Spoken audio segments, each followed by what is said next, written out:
noite a todos, é um prazer estar aqui com vocês. Vamos então iniciar nossa palestra de hoje, que é sobre as nossas crianças e o mundo de regeneração. Fala-se muito no meio espírita, do que estamos passando por uma transição planetária e que a Terra passará então de um mundo de provas e expiações para um mundo de regeneração. E sabemos que isso já se iniciou há muito tempo, mas não sabemos exatamente quando vai iniciar esse momento de regeneração, esse planeta de regeneração, onde predomina o bem, mas que todos nós desejamos fazer parte deste mundo. Por isso devemos nos preparar, e a reflexão de hoje é um convite para que a gente pense nas nossas crianças nesse mundo de regeneração, como estamos orientando essas crianças, e não só na posição de pais, de filhos, mas também de sociedade, e também a nossa criança interior. Mas antes disso, vamos fazer então a nossa oração. Vamos pedir então que esse momento nós estejamos sendo acompanhados pelo plano espiritual, que nós possamos sentir a presença deles, nos orientando, nos ajudando então na nossa caminhada, no nosso aprendizado, que a gente possa levar isso para as nossas vidas. Que assim seja.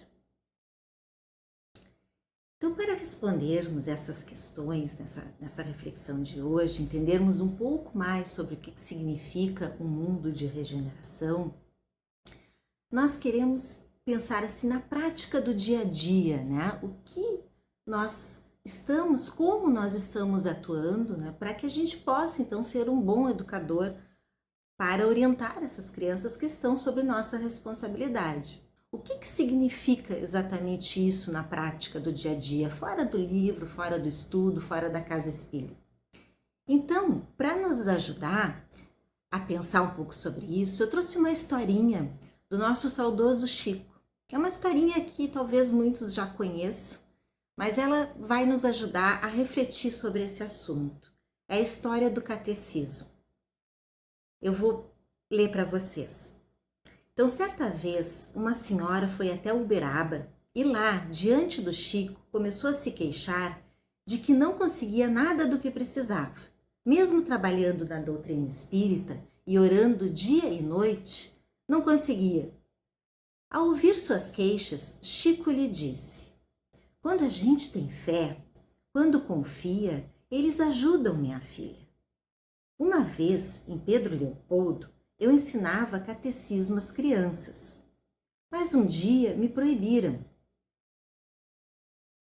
Eu ensinava catecismo para 40 crianças e fui proibido porque me tornara espírita. Fiquei em casa, mas as crianças queriam o tio Chico. Então as famílias levaram as crianças lá em casa. E eu fiquei com muita pena, porque na igreja elas tinham lanche. Já eram 2 horas e eu só tinha água e pedacinhos de pão em casa. Eram 40 crianças. Como eu iria alimentar aquelas crianças? Eu fiz uma prece e pedi a Deus que me ajudasse, porque elas não podiam ficar sem comer. Como é que eu ia fazer? Estávamos embaixo de uma árvore. Então, um vento muito estranho começou a balançar as árvores, as folhas das árvores. O vento uivava entre os galhos daquela árvore. Uma vizinha saiu e perguntou: Chico, o que é isso? Que barulho é esse? O vento. O vento? E essas crianças aí? Catecismo. Você não deu nada para elas comerem? Não tenho. Oh, Chico, eu tenho aqui bolo e pão. E a outra vizinha do lado também apareceu e perguntou: o que foi isso, Chico? Que vento foi esse? O vento. E essas crianças aí? O catecismo. E assim, 12 famílias se reuniram e passaram a oferecer o alimento, o lanche daquelas crianças, por causa do vento. Essa história está no livro Um Minuto com Chico Xavier, do autor Antônio de Paula. Bom, então, como eu disse, o objetivo de trazer essa história é utilizar ela para ajudar a gente a refletir sobre essas questões do mundo de transição. Então vamos lá. No capítulo da Gênesis, o capítulo 18, que trata sobre são chegados os tempos, traz uma passagem que está em Atos que diz o seguinte: nos últimos tempos, diz o Senhor, espalharei do meu espírito por sobre toda a carne. Vossos filhos e vossas filhas profetizarão. Vossos jovens terão visões e vossos velhos terão sonhos. Sabemos que muitos já são sinais de chegados os tempos, ou seja, mudanças já vêm acontecendo que caracterizam esse período de transição planetária e que elas já vêm sendo orquestradas pelo Cristo, né? E refletindo nessa passagem, nós podemos ver, no exemplo do Chico, uma pessoa que veio profetizar, veio com uma missão de difundir não só o Evangelho, como difundir o Espiritismo e a ideia, né, do Espírito sobre a matéria. Nesse mesmo capítulo da Gênese, fala sobre como vai ocorrer essa transição, que grandes acontecimentos vão passar a humanidade, né, vão levar à regeneração da humanidade. E que esses acontecimentos podem ser de formas bruscas. Eu acho que a gente pode pegar esse momento que a gente está vivendo, que é o da pandemia, como uma forma brusca, né, que está levando a humanidade, mas também com pequenos conflitos, com uma forma gradual do dia a dia, onde nós teremos grandes conflitos internos, pessoais, mas também nas relações. E eles dizem nesse capítulo, né, que vão surgir grandes grupos de ideias contrárias. Então, continuando lá na Gênese, nós vamos ver que eles esclarecem esses dois grupos, assim, daqueles indivíduos que já sentem falta, que já sentem necessidade de fazer esse trabalho íntimo de mudança, onde surgem desejos, aspirações que são como que pressentimento de um estado melhor, que fazerem entre si que reine, então, a caridade, a fraternidade, a solidariedade que lhe assegurem o bem moral. Mas também tem aquele outro grupo, né, que se revolta contra Deus, pelo que se negarem a reconhecer qualquer poder superior aos poderes humanos. A propensão instintiva para as paixões degradantes, para os sentimentos antifraternos, de egoísmo, de orgulho, de inveja, de ciúme, enfim, de apego a tudo que é material, a sensualidade, a cupidez, a avareza. Então eu peço que vocês guardem bem as características desses dois grupos. E vamos pensar ainda em quanta divisão nós temos ainda, né? E que os ensinamentos do Espiritismo nos dizem, nos trazem várias obras, que nós, muitos dos espíritos que estão encarnando e que ainda predominam no mal, já é a última chance de encarnarem na Terra. Eles já estão sendo retirados do orbe terrestre e enviados a mundos primitivos, né? Então nós podemos nesse momento nos perguntar em qual dos grupos nós estaríamos e pensar, né? Não, mas eu sou um homem de bem, eu não tenho todos esses defeitos. Será que nós não temos mesmo?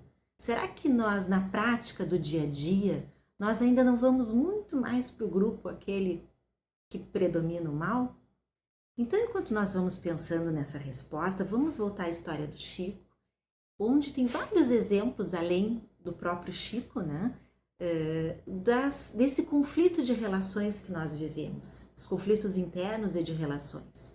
Então, na história, a senhora ela chegava reclamando, ela dizia que mesmo estando na doutrina, trabalhando dia e noite, orando e tal, ela não conseguia nada do que precisava.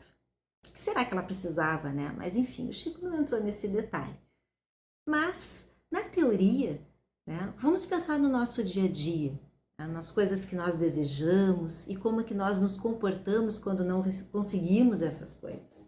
Nós reclamamos da vida, reclamamos que o trabalho é ruim, que o colega não ajuda, que a sociedade não ajuda, né? E nós ficamos pensando assim, por que eu não, eu sou, né? Afinal de contas, eu sou, né, eu faço tudo direito, eu sou bem comportado, né? A minha criança interior está se comportando, né? Por que não vem uma ajudinha do céu para me ajudar a passar por isso, né?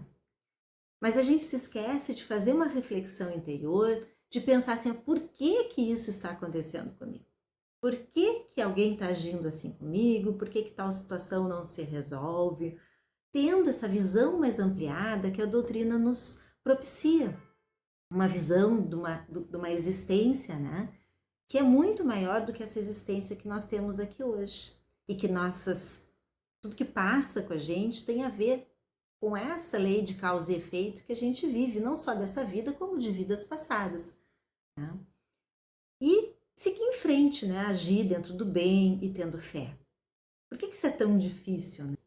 Nesse momento, nós percebemos ainda quão egoístas somos e quão frágil ainda é a nossa fé. Por mais que a gente racionalize e entenda, é difícil colocar isso em prática no dia a dia, né? E ser exemplo disso. Tem uma passagem na Bíblia que fala sobre lancem sobre ele toda a vossa ansiedade, porque ele tem cuidado de vós. Está lá em Pedro.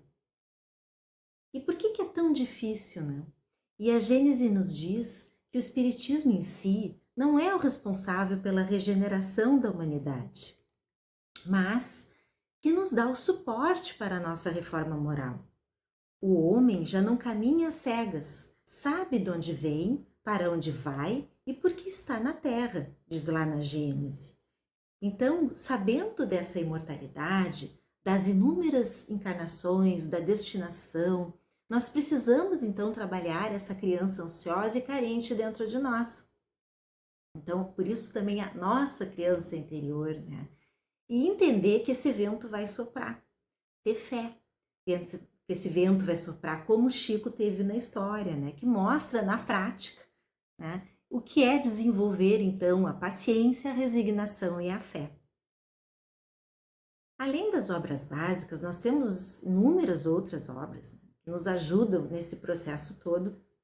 E como nós estamos falando em regeneração, nós podemos citar o último livro lançado agora do Divaldo, que é No Rumo do Mundo de Regeneração, onde a história toda é contada mostrando o plano espiritual, a ajuda do plano espiritual em tempos de pandemia, como eles se envolvem com as nossas dores, como eles sofrem conosco e como eles nos ajudam, sim, a passar por essas grandes tribulações e testar nossa fé, inclusive.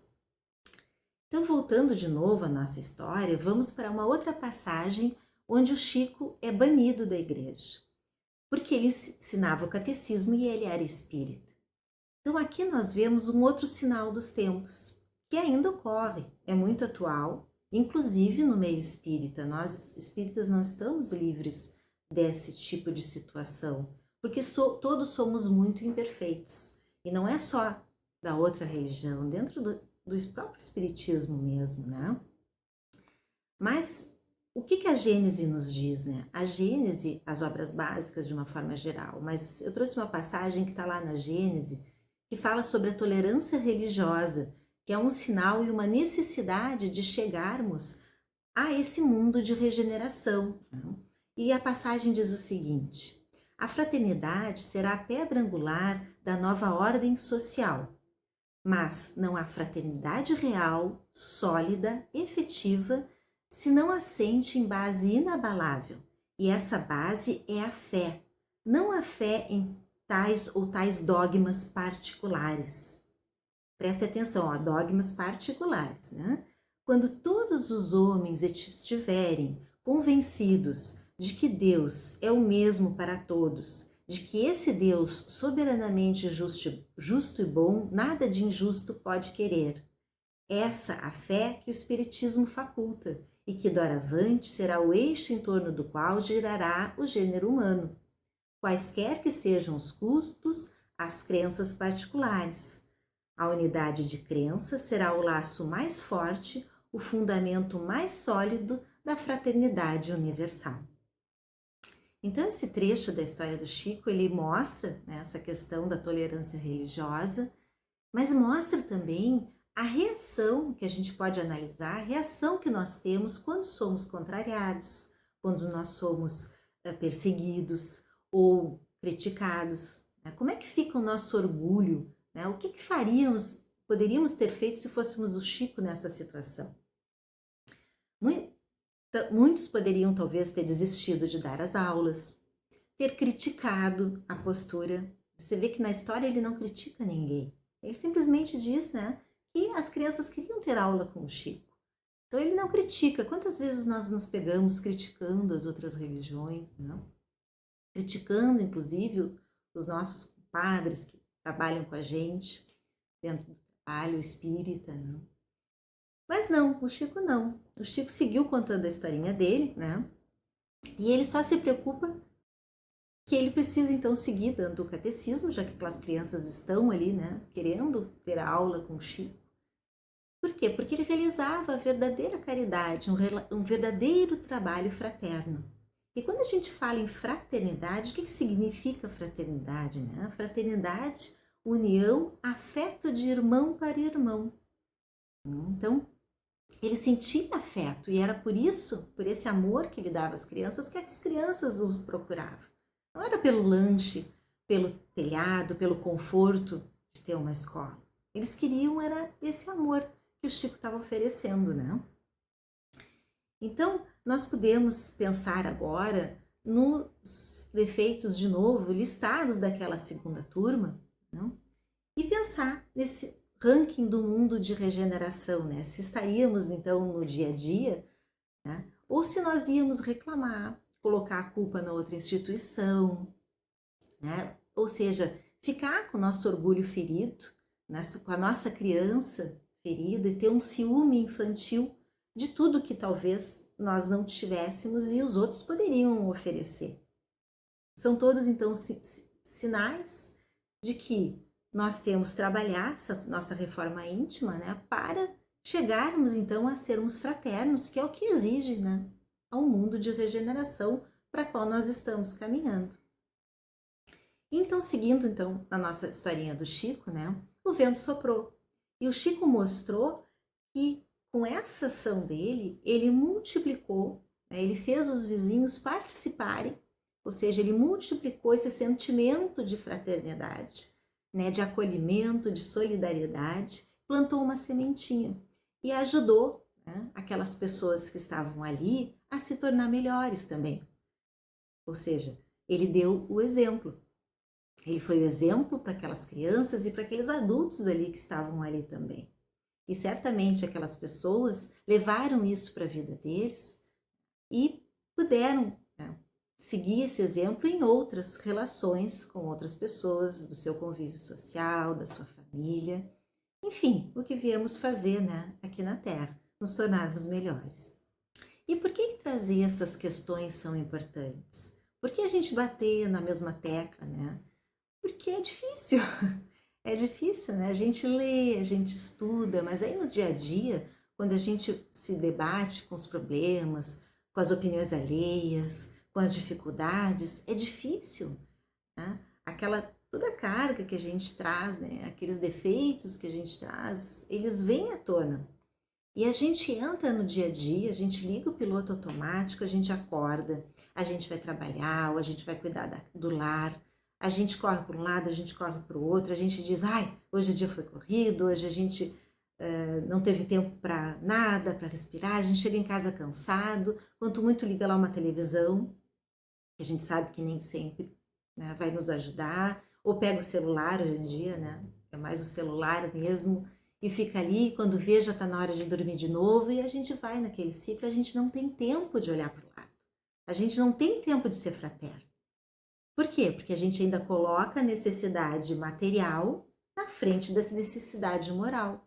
A gente precisa abrir um tempo na agenda da gente para refletir sobre isso e, mais do que refletir, para agir dentro desses preceitos, porque senão a gente não vai conseguir ser exemplo de ninguém e muito menos chegar nesse mundo de regeneração.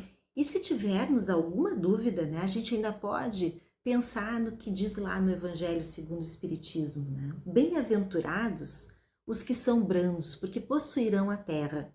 É uma passagem que está lá na Bíblia de Mateus, não? E segundo o Evangelho segundo o Espiritismo também diz que a benevolência para com seus semelhantes, fruto do amor ao próximo, produz a afabilidade e a doçura, que lhes são formas de manifestar-se. Entretanto, nem sempre há que fiar nas aparências. Lázaro, 1861. Por que Lázaro diz isso? Nós precisamos ser brandos e pacíficos, sim, mas precisamos que essa mudança seja verdadeira. O que quer dizer isso? Que são chegados os tempos que nós precisamos nos preparar. Não adianta ser na teoria e não adianta ser usando máscaras, ou seja, não adianta eu fingindo que sou bonzinho. Essa mudança ela tem que realmente ser verdadeira. Por quê? Porque nós aprendemos também, né, que no plano espiritual, nas questões espirituais, a força do pensamento, a vibração, funciona semelhante ao magnetismo. Quando nós desencarnamos, ainda nem pensando em transição, mas ainda quando estamos no órbita da Terra, nós vamos para núcleos espirituais no qual temos afinidade. Então, podemos ir para um umbral, podemos ir para o nosso lar. Então, quando aquelas profecias do planeta Nibiru, né, que o Chico chamava de planeta chupão, elas chegam, elas têm uma razão de ser. Por quê? Porque conforme vai ser essa nossa vibração, nós vamos ser atraídos, né, por um planeta de orbe, com a orbe que nós vibramos e que podemos estar lá. Então, nós vamos ser levados parecido como um magnetismo, nós vamos ser atraídos, né? Então o planeta chupão, né? Sugados para esses planetas. Então não adianta a gente usar máscara, a gente fingir que é bonzinho. Conforme tiver a nossa vibração interior, é que vai ser o determinante para onde nós vamos ficar. Se nós vamos ser, então, nós herdaremos a Terra, ou se nós vamos ser realmente exilados para um outro orbe. Então, resumindo, né? Qual é a meta para um mundo de regeneração? O que vai ser o mundo regenerado? Vai ser onde tiver caridade, fraternidade, benevolência para com todos, tolerância para com todas as crenças. A humanidade é um ser coletivo e tudo é harmonia e segue a lei, vontade única em direção à ordem. Então, ou seja, nós não vamos conseguir essa harmonia sozinhos. Nós teremos de ser fraternos, caridosos, precisamos agir em conjunto e não podemos ficar parados na inércia, porque não fazer o bem é contribuir para o mal. Então está mais do que no momento da gente agir, a gente partir realmente para essa transição planetária. Então nós ordenamos assim, primeiro relembrar, né, que realmente significa um mundo de regeneração e que precisamos ser os exemplos, porque nós precisamos passar isso para as nossas crianças. E lembrar que a criança, ela é um ser antigo. Ela traz, renascendo de outra vida corporal, as imperfeições que ela tenha de outras vidas, existências precedentes. Isso está lá no Evangelho segundo o Espiritismo. E que encarnando tem o objetivo de se aperfeiçoar o espírito durante esse período. E essa criança ela é mais acessível a receber, né, capaz de, e nós somos capazes então de auxiliar nesse desenvolvimento, contribuir, né, ficarmos incumbidos então de educar essas crianças. Está lá no Livro dos Espíritos, na questão 383. Então olha a responsabilidade que nós temos. A criança quando ela vem, e ela vem sem a memória de outras vidas, vivemos assim, né? Entendemos já por que isso acontece. A criança ela é uma esponja, principalmente nos anos iniciais. E todos trazemos aquelas imperfeições de outras fases, né? Que são o egoísmo, o orgulho, o ciúme, ou seja, todas as imperfeições características nossas, que todos temos essas imperfeições. Né? E aquela busca pelos bens materiais, né? E de esquecer de criar o caminho do bem. Então nós temos que ser o exemplo para tentar ajudar essas crianças a passarem por essa fase inicial, né? Para que elas tenham todo um conhecimento, né, do que realmente vai ser necessário para que elas possam trilhar esse caminho do bem. E aí depois começarem a caminhar por si só. Agora, claro, nós estamos falando das crianças, da maioria das crianças. A gente sabe que tem crianças que, assim como existem espíritos que estão sendo já levados para outros orbes quando desencarnam, porque predominam ainda muito no mal. Tem as crianças que estão encarnando já com uma missão, são crianças que já têm, né, que já trazem de uma forma inata com ela todas essas características necessárias para o mundo de regeneração. E para elas nós vamos ser muito mais aprendizes do que professores, né, do que educadores. Então, mas não são essas crianças que eu queria dar um enfoque hoje nessa nossa reflexão. Nós temos muitas obras que falam, né, sobre as crianças, que explicam inclusive até a forma de lidar com elas. Mas nós vamos focar nessas em que nós somos responsáveis, porque isso também movimenta a nossa reforma íntima tão necessária. E já então encaminhando para o final, né, da nossa palestra, eu queria encerrar com uma outra historinha do Chico, e que está vou ler para vocês, que está no jornal do Estado de Minas, que foi uma entrevista que o Júlio concedeu em 1980, que ocorreu mais ou menos assim. O jornalista pergunta para o Chico, pede para o Chico se ele podia contar um fato ou uma passagem de sua vida que lhe trouxesse melhores recordações e que mais tinha tocado o seu coração. Olha a resposta do Chico. Peço permissão para contar um caso que para mim foi um dos mais expressivos, que mais parece uma história infantil. Eu estava em Uberaba há uns 2 anos, esperando um ônibus para ir ao cartório. Da nossa residência até lá tem uns 3 quilômetros. Nós, com o horário marcado, não poderíamos perder o ônibus. Mas quando o ônibus estava quase parando, uma criança de uns 5 anos, apresentando bastante penúria, grita para mim de longe. Chamava por tio Chico, mas com muita ansiedade. O ônibus parou e eu pedi então ao motorista: pode tocar o ônibus, porque aquela criança vem correndo em minha direção. Estou supondo que este menino esteja em grande necessidade de alguma providência. O ônibus seguiu, eu perdi naturalmente o horário. A criança chegou ao meu lado arfando, respirando com muita dificuldade. Eu perguntei: o que aconteceu, meu filho? Ele respondeu: tio Chico, eu queria pedir ao senhor para me dar um beijo. Esse, eu acho, foi um dos acontecimentos mais importantes da minha vida. Bom, depois de tudo que vimos, né, sobre o Chico, essa história traz benevolência, mansidão, caridade. Não temos nenhuma dificuldade de encontrar isso tudo nessa historinha, né? Mas, de novo, eu quero trazer a reflexão para pensarmos como é que nós íamos agir se fôssemos o Chico. Né? Por quê? Ele tinha necessidade de pegar aquele ônibus. Né? E por que o Chico não pegou? Porque o Chico não estava no piloto automático. Ele ouviu o apelo daquela criança. Ele foi fraterno. Né? Ele teve essa necessidade moral, né, na frente de qualquer outra. Então não interessava se ele tinha um compromisso marcado, se era no cartório, se era importante. Ou seja, ele precisou, né, ele deu preferência a atender uma criança que ele viu na penúria, que ele achava que tinha grande necessidade. Né? Então aí vem a pergunta, né, o que colocamos como necessidade, como prioridade na nossa vida? É o material ou é o moral? O que faríamos se isso acontecesse? A gente entraria ou não entraria no ônibus? Claro, né, que a gente também precisa cuidar da nossa integridade física. Mas até isso a doutrina nos ajuda.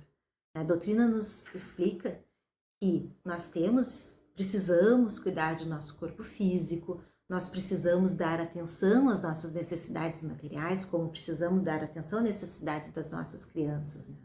E que o nosso corpo físico, o nosso bem-estar, influencia nas nossas reações. Nós somos muito reativos. Se a gente está doente, com uma dor de barriga, eu não vou, né, dificilmente eu vou conseguir, né, pensar que não seja em outra coisa na minha dor. Né?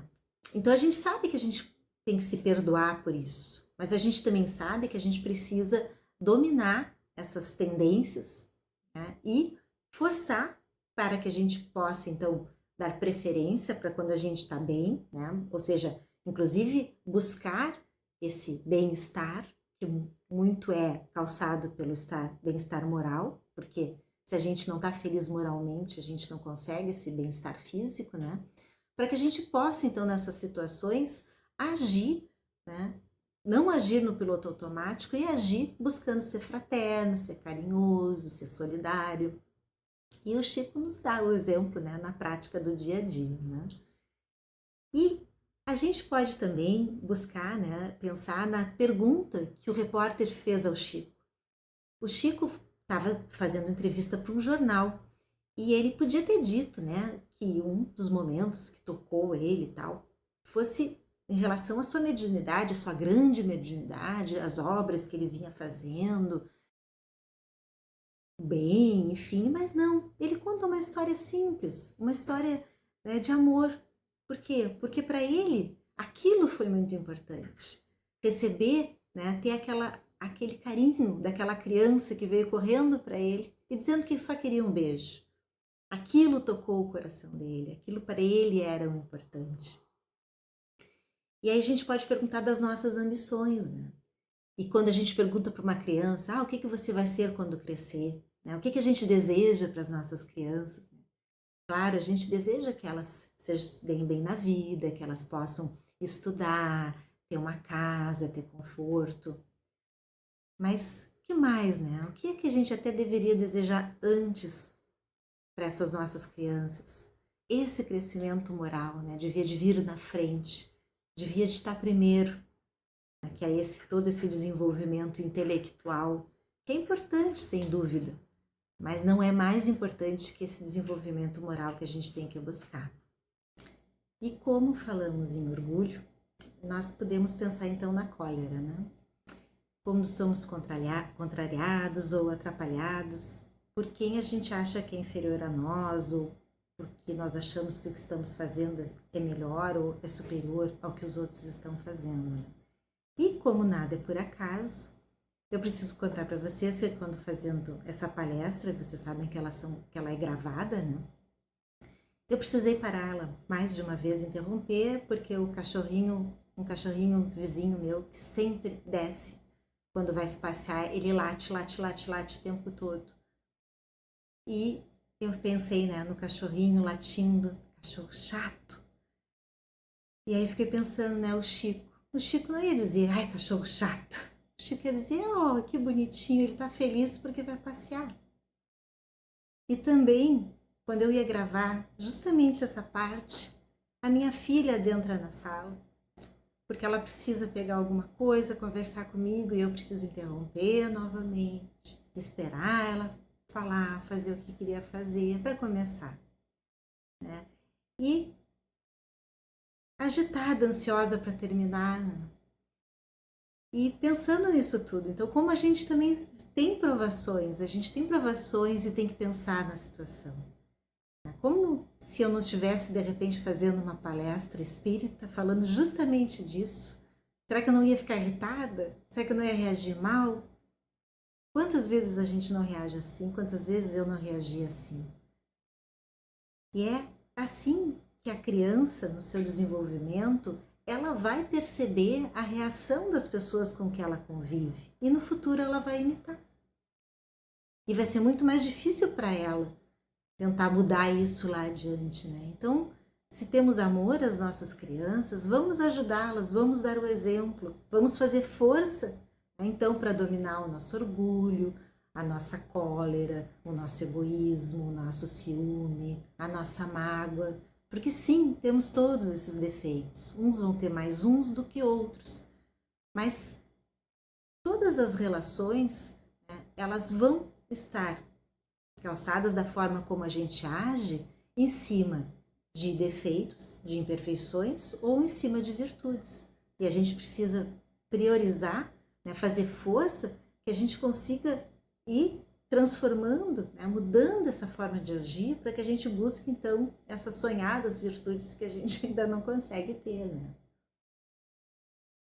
Então, para finalizar nossa palestra de hoje, Nossas Crianças e o Mundo de Regeneração, nós podemos concluir que esse mundo que vai ser no futuro, ele precisa ser transformado já, agora, no presente, porque são chegados os tempos, já estamos com sinais dos tempos, já estamos sendo alertados há muitos séculos sobre isso.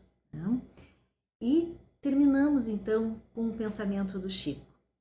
As pessoas esquecerão o que você disse, as pessoas esquecerão o que você fez, mas elas nunca esquecerão como você as fez sentir. Nós nunca esqueceremos o Chico, pois ele, nas palavras do irmão José, pôde refletir a luz do coração divino que sustenta e equilibra o universo. Então assim nós encerramos o encontro de hoje e nós pedimos ao plano maior todo o amparo que merecemos para que possamos seguir seu exemplo, conduzindo nossas crianças, então, num mundo de regeneração. Que assim seja.